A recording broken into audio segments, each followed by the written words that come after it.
when we're on, we're like dark chocolate covered peanut butter. No, Almond butter pretzels. that's Is there jelly in that one, or is it just there is almond not butter? jelly. No. Oh, okay. Got it. Okay. Okay. If we can make it super simple, we're like peanut butter and jelly when we're on. And then when we're off, what would you compare it to?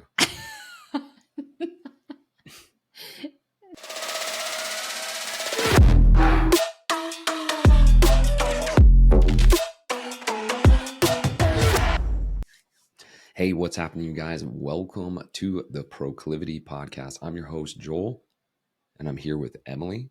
You see how I left out the last names? Okay, privacy. You know us, guys. We're all about being really private, and sometimes we don't want to say our last names. So, welcome to the show. It doesn't have to make sense for it to make sense, and That that's should what be our we're motto. about. Yeah, it doesn't have to make sense to make sense. Guys, today what we're going to be talking to you about is cold therapy. Why are we talking about cold therapy? That was the last podcast. We talked to you about how to get started.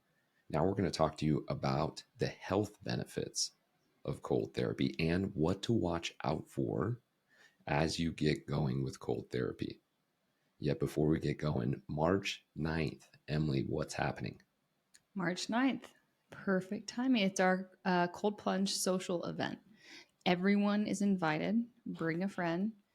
We're doing an optional breath work session prior to it, and then we're jumping in the Truckee River. It's going to be legit, you guys. The Proclivity Plunge is going to be something annually we do. It's going to get bigger and bigger and bigger. We're very excited about it. If you want to do the breath work, make sure you need to sign up. And so head over to proclivity.co on Instagram. You can link in there, or you can reach out to us. We don't have it on our website right now, but you can reach out to us, Joel at proclivity.co, Emily at proclivity.co to get signed up. Mm-hmm. All right, Emily, let's dive in. Last week we talked about how to get started. Now let's talk about the reasons we do cold therapy. And I'm curious about your reasons because I know you don't like it. True. Fact.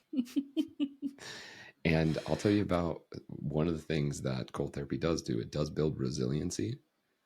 And you're one resilient woman because you keep going back to it. And you're like, if I never did cold therapy again, I'd be totally cool with it. Mm-hmm. Is that truth? Yes, it is true. Yeah, and that surprises me because usually I like a challenge. Like I love a challenging workout, for example, but this is different for me. Why do you think that is?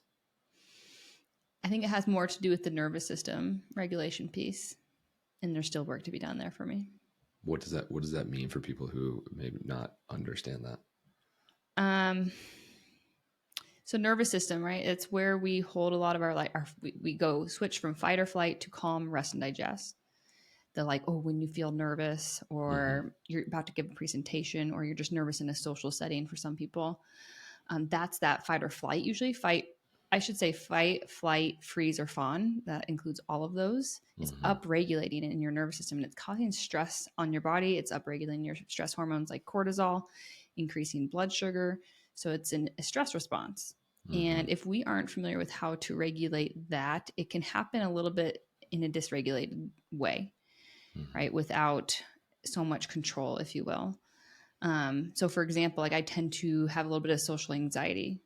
And so I get nervous often. So when there's a social aspect with the cold plunge, it's like double whammy for me because there's that stress response with not only the cold water, but also other people around. And so I'm learning to regulate my nervous system better and better. And it takes time.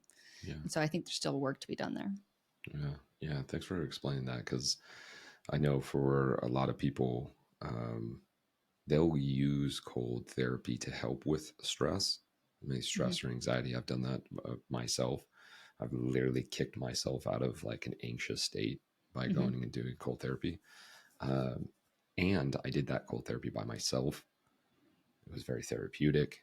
I was watching the sun rise. I mean, the whole gig when it came to that. So even though there was this external threat, there was an internal calm that was going on. And I've also done cold therapy when I've had a really tough week. Work was really stressful. Uh, maybe there's things going on with work with you and I, or the rest of the team, and I just feel upregulated, and I go do cold therapy, and I'm like, boom, and I get really locked up. It's usually for me a perfect sign. It's like the tester for me of where's my central nervous system at. Mm-hmm. That if I go into cold water and I feel totally fine, and out I feel totally fine, I'm like, okay, cool, I'm I'm good. And if I don't, and I'm feeling razzled, usually that's a sign too as well. Mm-hmm. So very, very intriguing stuff, guys, and we're gonna continue diving down and going down this route. So let's first cover this. Why? Why do we do cold therapy, and why should anyone listening do cold therapy? Yeah, so I'll first start with for me, right? As we just talked about, it's I have a lot of resistance towards it. Yet the reason I keep going back to it, as I know we'll get into this in a moment, there's lots of health benefits physically, but on the mental side, for me, it does help with confidence in a sense of, okay, I'm going to go and do this hard thing. Cool, I feel accomplished afterwards. So Mm-hmm. mentally, I'm like, yes, I got that hard thing done. I can do hard things, and that Mm-hmm. just helps the repetition in my head for other hard things. Mm-hmm. So that's the first one for me. And so can build resilience in that way. The other thing for me is the shared suffering with someone else.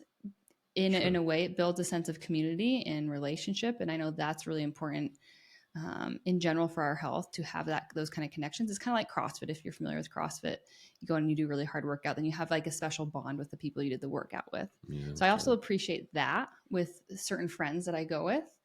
And so those are the two main ones that I personally enjoy. Yeah. But there's plenty more and bigger benefits that a lot of other people experience. So, Joel, Yeah. what about you? Yeah. I mean, I do it mostly for um, the the internal to external practice that Mm-hmm. I constantly do, which is, if you guys have heard me on a podcast or Emily talk about this, what we teach in the proclivity method is an internal to external point of view or response, meaning no matter what's happening on the external, I'm going to create a internal safety or internal response. So when there's cold water rushing over your body, that's an external threat or response. The internal is being able to breathe through it and settle in.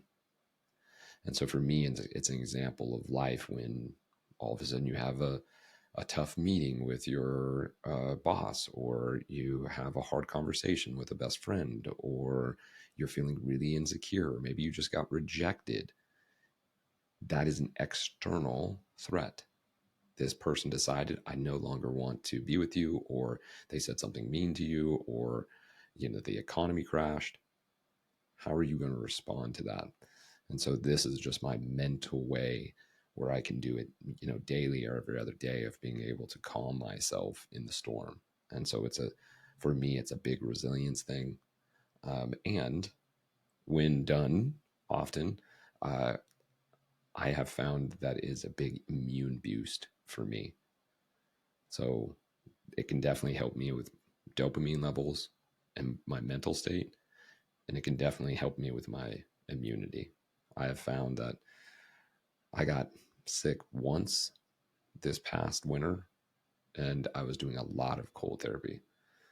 And I do believe that it does help with the immune. So Mm-hmm. I want to dive in to the actual health benefits. So guys, we just kind of talked to you about, hey, why you should, why we do, but let's talk about the biggest health benefits that we know of cold therapy. And when it comes to science, you guys, it can be very broad. Science is a best guess a lot of the times. And so what we're going to tell you isn't going to be fact. With most science, there's no such thing as like, oh, it's 100% fact. So uh, know that what we're telling you can work, or maybe it's not going to work for you. But here's what we know. So let's dive in to the health benefits of cold therapy. And there's four that we're going to cover today, guys. First one is increasing fat burning, so the ability to actually burn more fat. Two is boosting your immune system. Three is accelerating recovery. This is going to be an interesting one to be able to cover for anybody that does cold therapy in conjunction with their workouts. And then fourth is your mood. So the mental side. So Emily, let's first dive in to the first one, which is in essence, the most questionable, which is increasing fat burning. What's Mhm. that benefit? Can you break it down a little bit for us? Yeah, so we have the majority of our fat stored in our bodies, either white or brown fat, mostly white fat, and that's what insulates like our organs and the majority of like if we have excess fat, that kind of thing. But we also have brown fat, which helps regulate our temperatures in our body. So it helps heat our body up if we're cold. So when you notice you start to shiver, know that brown fat is being activated. So cold therapy activates brown fat to be used. And the benefit there is that it starts to help your body burn more calories. So it can Mm-hmm. be an effective tool to help with weight loss or just burn more calories, which also helps with metabolic health, which helps with also blood sugar because it can use up more glucose in your body and help regulate that a little bit better. Yeah, and the study guys on that, and this is just to give you the idea of science, is that they actually had people in cold water, and now the cold water temperature, I want to say was somewhere around like 58 degrees or 60 degrees. It wasn't this like crazy cold temperature, but they had them in there for 2 hours in there, and they burned 250 calories. So, yes, is there science to it that being in the cold water did help them activate brown fat, which helped them burn calories, and they were just sitting there. They weren't doing anything else. But to give you an idea, is if you went and would have walked for those 2 hours, you would have burned more of those calories. So it's something to be able to consider. There is some truth to that. And the more that you're activating that brown fat, there's the possibility that you are being able to burn that fat or burn energy, burn calories more. Yet, this isn't a one that we would put our flag in. Would you say, Emily? Yeah, I think of it as like, hey, there may be some metabolic health effects, improvements, but that's not something I would use as your main tool for sure. Cool. So let's dive into the second one. This one, as I've explained, I feel, whether placebo or not, that it's really helped me out because I really dove in more into cold therapy this winter than I did last winter. And there's been a lot of people that have been sick and sick around me, and my immunity seems really high. Let's talk about how does cold therapy help boost your immune system? Well, it's the same way that we work on our nervous system. It's just exposing us to stress and it helps your body attune more to that. So it's like, okay, it's like those little hormetic stressors. Okay, we can handle stress. So it's helping your body adapt to stress. So not only cold therapy, but also heat therapy, which we're huge fans of too. So that can, the heat therapy on the flip side can help release heat shock proteins, which just really, again, help our body attune into stress and adapt better. So either or, heat or cold, that would be the main benefit. Yeah. And when it comes to the immune system, right, we're talking what, like the more production of white blood cells? Is that how we fight off sickness? I mean, there's so many things at play here, but for this, it's just it's getting things active and going, right? It's like this. I think of it the same idea as if we're constantly washing our hands, Mm-hmm. then our body isn't getting immune to certain things, and so if we can get expose ourselves to certain bacteria, our body can learn to fight that off. So same thing when varying temperatures in our body's meant to do that. Like back in the day, we were exposed to hot temperatures, we were exposed to cold weather, and that helped our body survive better and longer. Right. And so there's a ton of factors involved, but helping like the cell health and within itself, like the mitochondria health, producing energy, and just a lot of things in there. Cool. Well, and that kind of goes back to the increasing fat burning because brown fat has more mitochondria in it or more of an energy power source than white fat cells. And so it does make sense in terms of what you're explaining is being able to increase that mitochondrial health is a vital piece in longevity, right? Huge. Yep, that's like the goal with almost everything when you're looking at how to become healthier. It's to really help with ATP and mitochondrial health. That's at the cellular level, Mm-hmm. guys. That's at the cellular level. Okay. Well, I mean, when we think about cold therapy, this is something that's really caught on really in the last 5 to 10 years. But they've been doing cold therapy for recovery with athletes for a long time, right? Get done with a workout, get into some cold water. It's supposed to help with inflammation. So the idea is that it helps you recover faster. Let's talk about that. Mm-hmm. Does cold therapy help to accelerate recovery? It can. So there's different scenarios, right? So I don't know. I think Joel, you're familiar with the supple leopard. I forget Mm-hmm. his name, Kelly Starrett. Is that it? Mm-hmm. Mm-hmm. So he talked about how, like, yeah, you don't want to have cold therapy after working out because it's blunting the positive inflammatory systems. Like we want a little inflammation, right, to help heal. Yep. So I think there's a balance of knowing, like, hey, when do we use heat versus cold? When does it make sense? And so as of most recent studies or science, whatever you want to call it, show that after strength training, that it can blunt hypertrophy. If you're doing more strength based, like if you have strength based goals, it could blunt that doing cold therapy right after.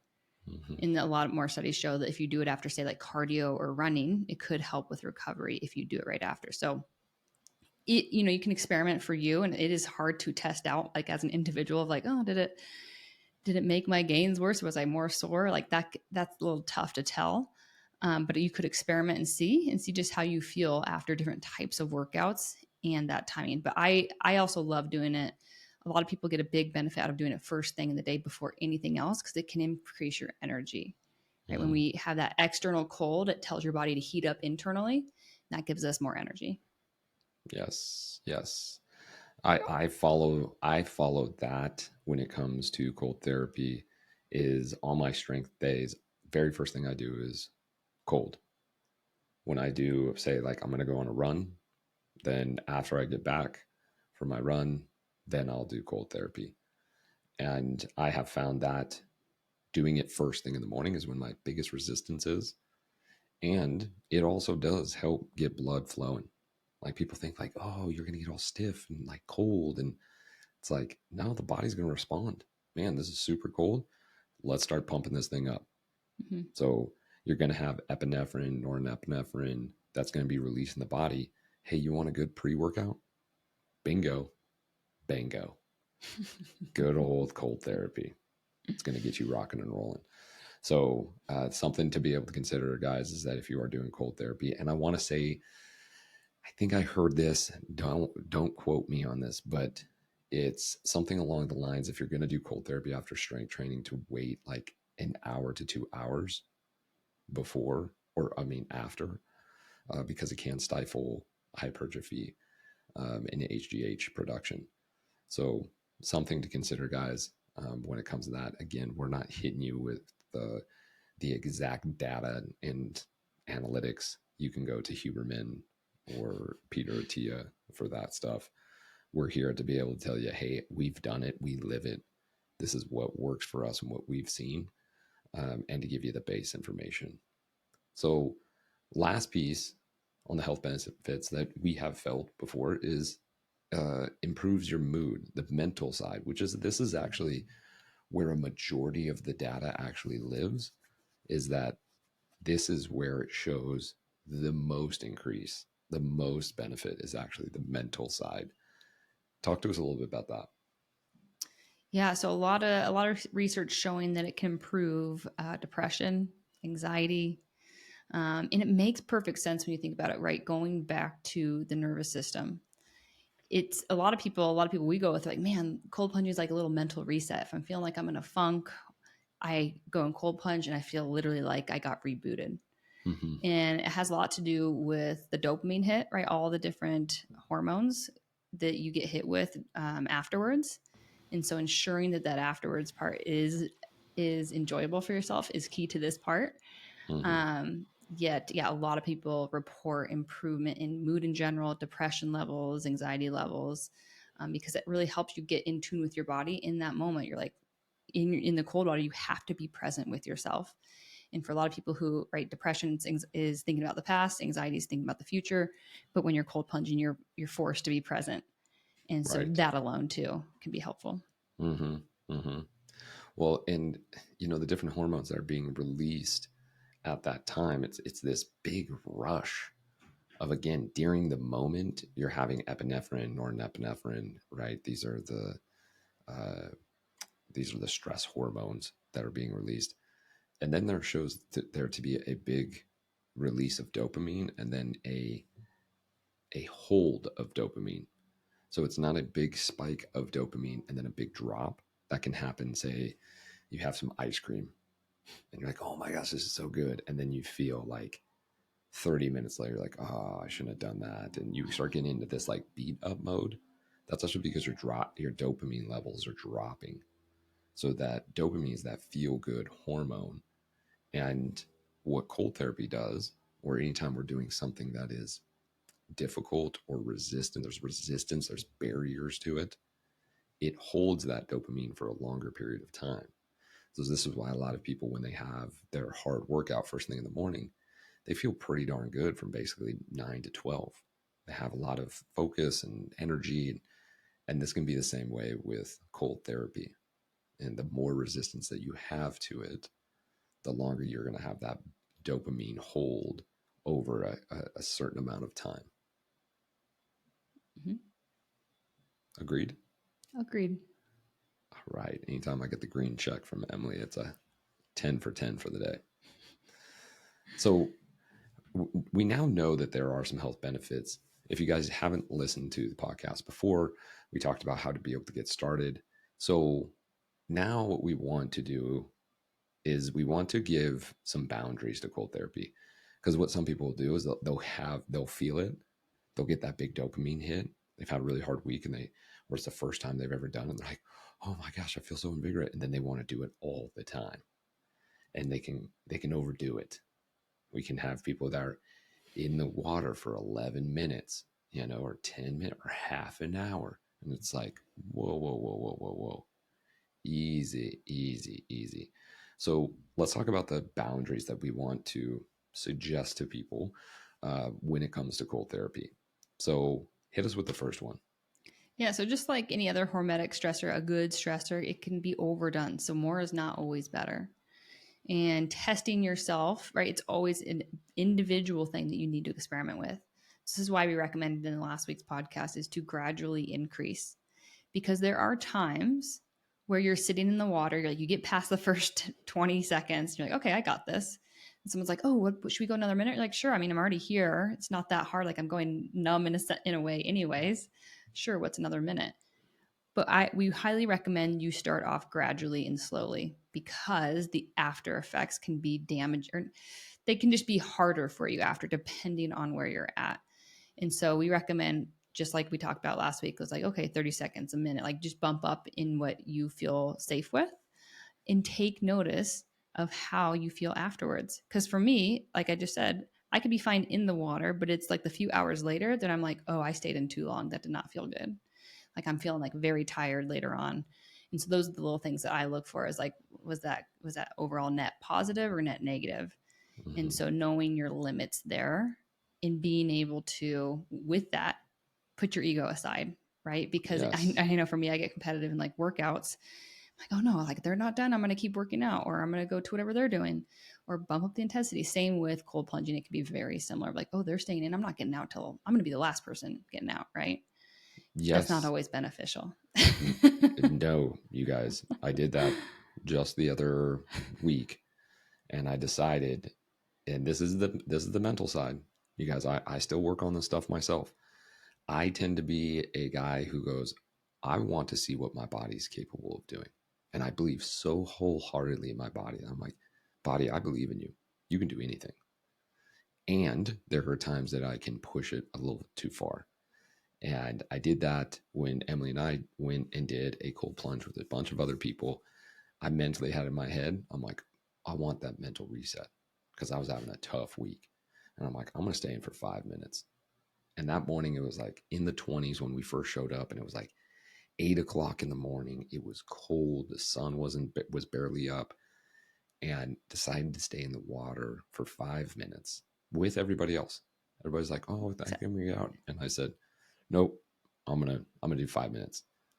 Um, Emily did at 15 that day minutes, and I was No, like, no. "Whoa, that's crazy." That day I was like, nope, we're 90 seconds. We're good. She listened to her body. I didn't, guys. And what ended up happening is getting out of the water. The air temperature, which is another consideration to have in cold therapy, was so cold, and we were kind of talking and putzing around that I was then exposing myself to even more cold therapy. And when I got into the shower, it was excruciating pain to my extremities, my fingers, my toes.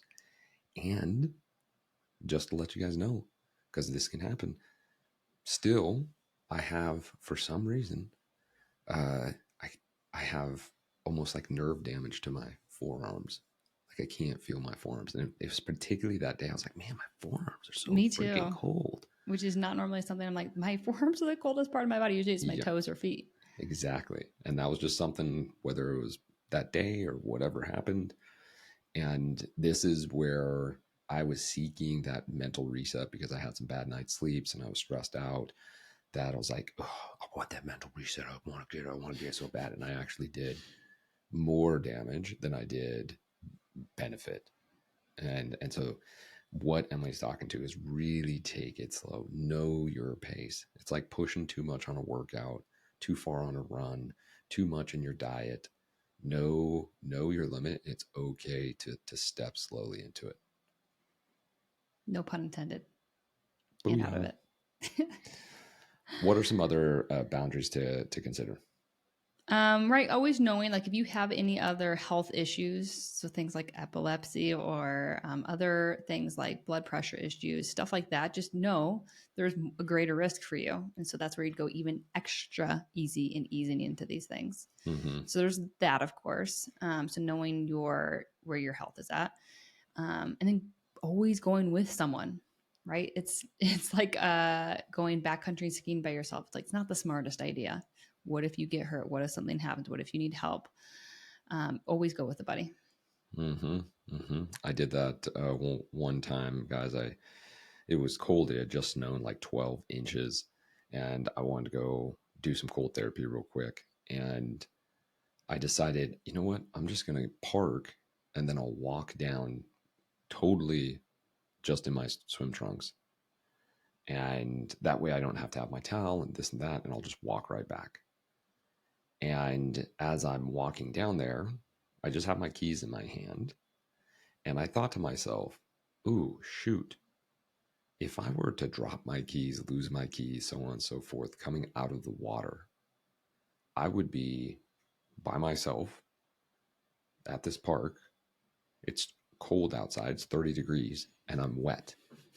Now, yes, there's businesses around and this and that, but you guys, it doesn't take long for hypothermia to set in, particularly when you're wet and it's cold outside.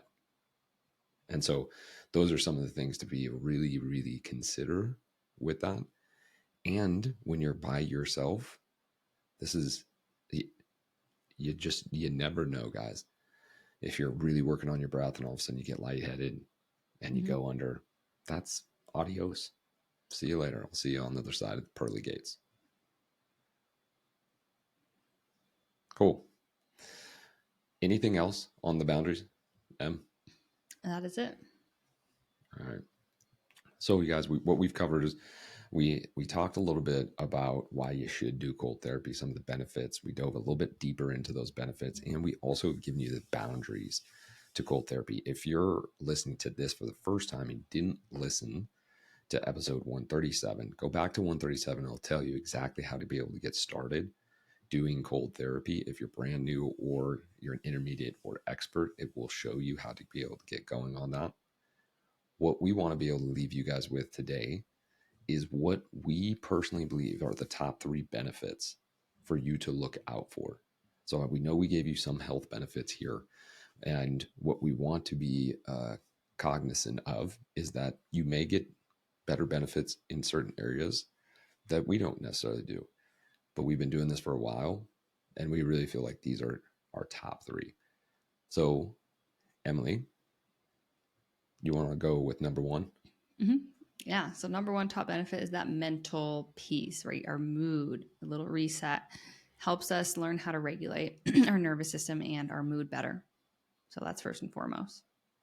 I'll go number two. Number two, for what both Emily and I talked about, is the confidence.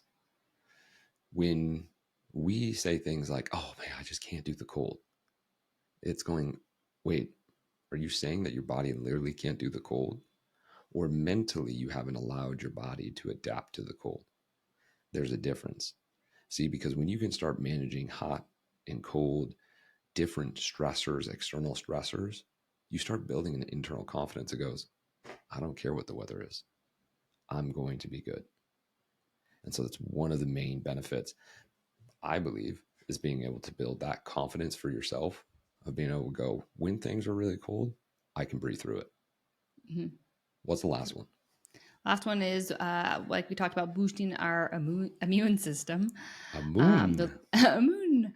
There's lots of benefits, as we mentioned, to helping you not get sick as much, or if you do get sick, it doesn't last as long or be as intense. Maybe we don't get the sinus infection if we have a little sniffle, those kinds of things. So boosting our immune system. Love it. You guys, March 9th, we're going to be down Mayberry Park. We're going to do some breath work. We're going to have food. We're going to have coffee. We're going to have a good time. And we're inviting all you guys to come on down. Head to our Instagram page or our Facebook page where you can sign up to be able to get your spot, not only in breath work, but also dipping in the river. If you've never done it, we'll walk you through it. It's going to be okay. We'll have some heaters after. Life will be all right. Life will be all right. Actually, life will be incredible after you do some cold dipping. I'll tell you that. Emily, anything else to cover? Anything on your mind? Yeah, that reminds me, if you're having a lot of resistance towards this, make it fun, right? Invite certain people that are uplifting, positive. Have a coffee waiting for you afterwards, or bring a hot, warm element, which I do almost every time. Make the experience more enjoyable so you're more likely to go back to it. And that's what we're hoping to provide on March 9th for you. Totally. Thank you for covering that. Yeah. Being able to have that low reward, that dopamine hit at the end, getting into a nice hot tub, having a good conversation and coffee. We usually try to tie cold therapy with a reward at the end. And that's why we'll have that food, coffee, we'll have some spaces to get warm and stay warm. So we're really looking forward to this event. It's going to be a fun one. Mm-hmm. Excited. Cool. All right, guys. Well, thank you once again for showing up. 138's in the books. We're going to hit you with one more cold therapy before March 9th. But until then, best day ever. Best day ever.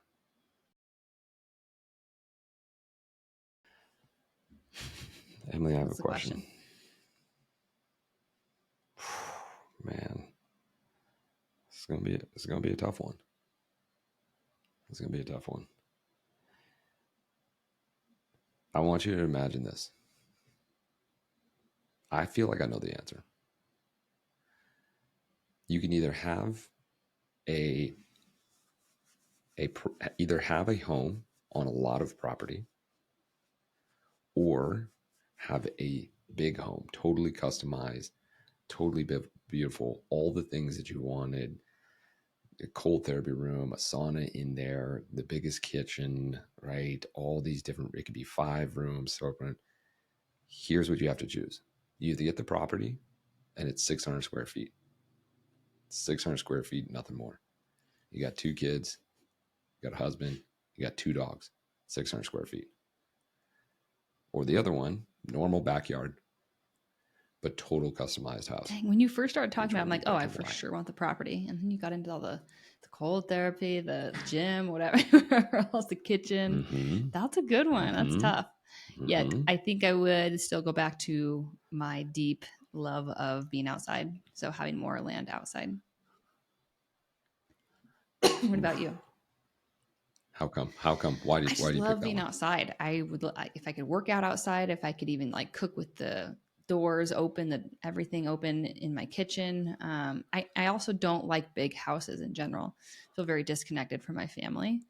I actually like being close. So I don't know if that's just a me weird thing, but we have a small Mm, house right now and I really enjoy it. I'm like, I don't really honestly think I need something bigger. The only thing I would want bigger would be mm-hmm. gym. I mean, that's great always, but kitchen first and foremost, actually, is just having a bigger kitchen because I like to cook. Yeah. No big kitchen. I 600 know. square Could I feet is build stuff teeny. outside of the house? Call the kitchen. Oh, the one temporary thing that you could do is you could do an outside structure for like a Okay. outdoor Yeah. kitchen. I have to make a decision. If Do you you were think? to like, if I were to think about it, it'd take quite a while. So we're not going to wait for that. Yeah, that's true. We don't got time. We don't got time. That's a yeah, yeah. I bounce back and forth because I'm like, gosh, to have all the amenities, the perfect kitchen laid out, right? Nice, comfy area for the whole family to be able to lay and hang out. The kids have their own room to be able to wrestle in, have their own playroom, be able to have a literally room in my house that's just sauna, infrared, the whole gig.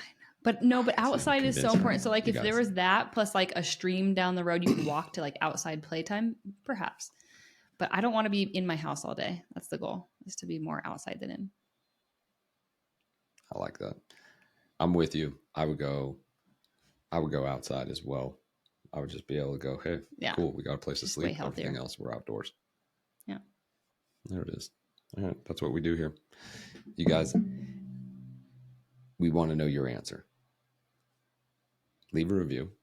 5 stars is the only review we want, actually. So if you just do 5 stars, if you do 4 stars, we don't want it. And tell Yeah. us what would you pick? And if we're doing a good job, we like And I that have a too. We like question for you celebrating. next week. Oh, Hmm? you're gonna leave people hanging with that, huh? I know. I was You thinking better that write too. it down. You better write it down. Because I'll hit it with you next week Yep. and you'll be like, I already thought that oh, through. I don't remember. Okay, great. Okay. All right, let's go eat lunch.